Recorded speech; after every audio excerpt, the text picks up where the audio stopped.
Assalamualaikum warahmatullahi wabarakatuh. Jumpa lagi dengan saya Walid Umar. Pada video kali ini kita akan melanjutkan pembahasan terkait WIS HCI Management ya untuk server H3C.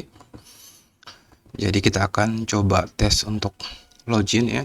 Nah, jadi di video sebelumnya kita sudah mengenalkan seluruh fitur-fitur yang ada, dimana kita kemarin ya, pasca video tersebut kita sudah coba buatkan beberapa virtual machine, kita sudah coba belajar buat template ya, tentunya off record. Nah, jadi pada video kali ini saya akan mensimulasikan panduan untuk membuat VM ya, atau virtual machine pada infrastruktur WIS HCI Management dari H3C.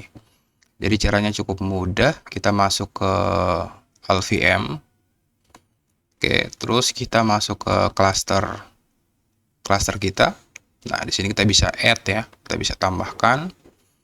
Nah, di sini ada beberapa opsi, ada create empty VM, berarti kita akan buat VM-nya dari kosong.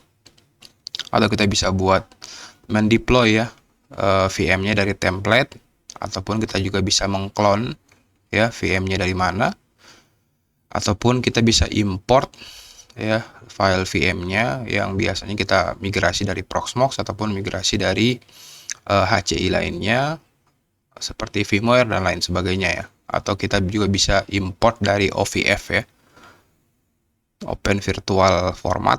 Nah, jadi pada video kali ini kita akan fokus ke membuat VM baru dengan opsi membuat atau meng-create empty atau VM yang kosong ya. Jadi langkah selanjutnya kita bisa next.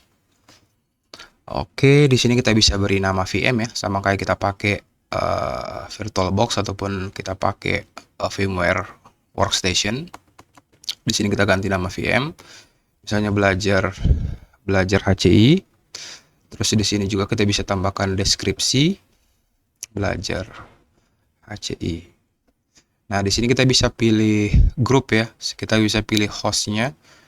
Kira-kira VM kita ini kita akan tempatkan di node yang mana. Jadi ada 4 pilihan node. Nah, jika kita kosongkan, maka sistem HCI-nya akan memilihkan secara otomatis di mana lokasi penyimpanan VM kita. Nah, di sini juga kita bisa buatkan semacam grouping ya untuk VM-VM-nya. Jadi kita bisa kategorisasi. Nah, untuk OS ya sama, kita mau install OS apa. Misalnya saya akan install OS berbasis Linux.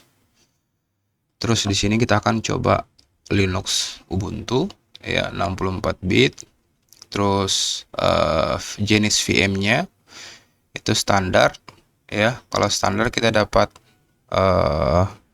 di samping kanan sini spesifikasinya ya. Kita bisa pilih low end, maka itu akan berpengaruh pada spesifikasi yang akan di-create ya, otomatis. Kalau kita standar, kita akan dapat CPU 8 core, memori 16 GB dan disknya 120. Ini semacam profile ya. Kalau kita pilih low end, kita akan dapat CPU 4 core, memori 8 GB dan disknya 60 GB.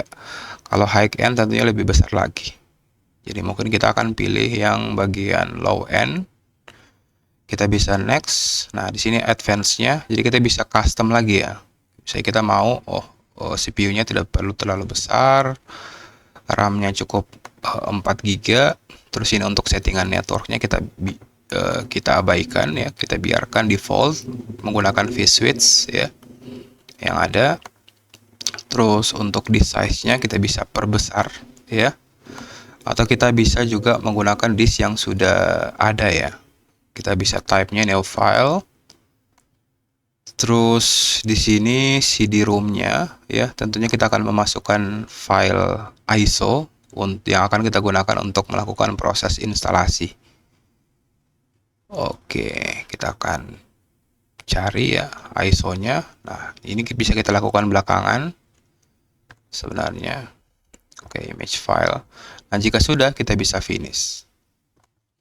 Nah, sekarang VM kita akan di-create atau akan dibuat secara otomatis dan sistem HCI-nya akan menentukan lokasinya ya. Kalau kita lihat di sini, Kita bisa klik ya untuk melihat detailnya. Nah, kita ditempatkan di node ketiga ya. Ini, yang ini ya. Jadi namanya masih bisa kita edit ya. Setelah pasca create, kita bisa edit CPU-nya. CPU core-nya kita bisa edit. Oke. Nah, tadi yang belum itu kita mau edit untuk konfigurasi disknya ya. Kita akan konekkan disknya ke ISO pool, ke default pool ya. Kita sudah punya folder ISO yang dalamnya sudah ada. Oke, jadi ini daftar ISO-nya. Nah, kita akan pilih Ubuntu 24. Jika sudah, kita bisa oke. Ya, oke lagi.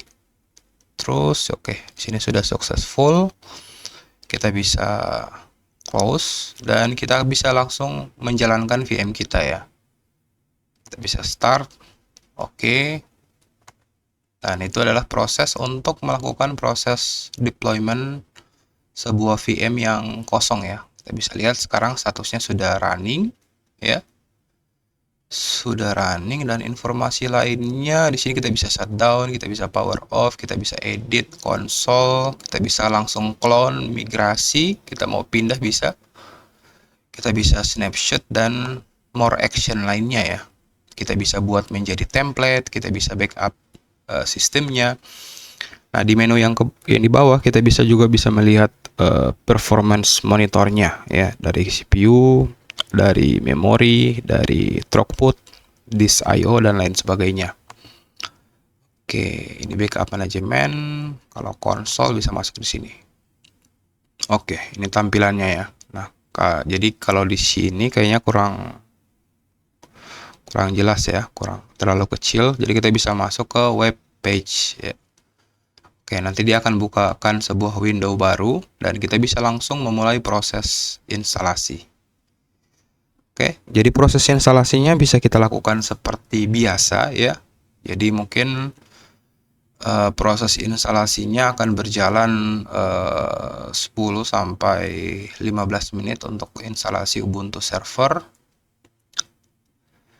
Nantinya untuk tahapan pembelajaran berikutnya ya, kita akan belajar terkait bagaimana caranya untuk melakukan migrate atau memindahkan, mengcloning ya, membackup ya, membuat template dan melakukan proses deployment menggunakan template seperti itu.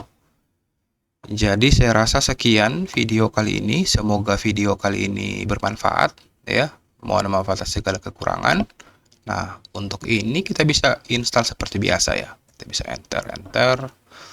Kita tidak mau konfigurasi IP saat ini.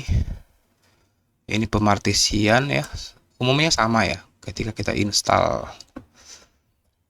misalnya your name Walid Umar, belajar HCI Walid Umar, kita masukkan password. Oke, kita centang. Nah, ini proses instalasinya sedang berjalan. Nah, tentunya kalau kita menunggu ini akan agak lama, jadi insya Allah akan kita lanjutkan di sesi selanjutnya. Akhir kata, wassalamualaikum warahmatullahi wabarakatuh.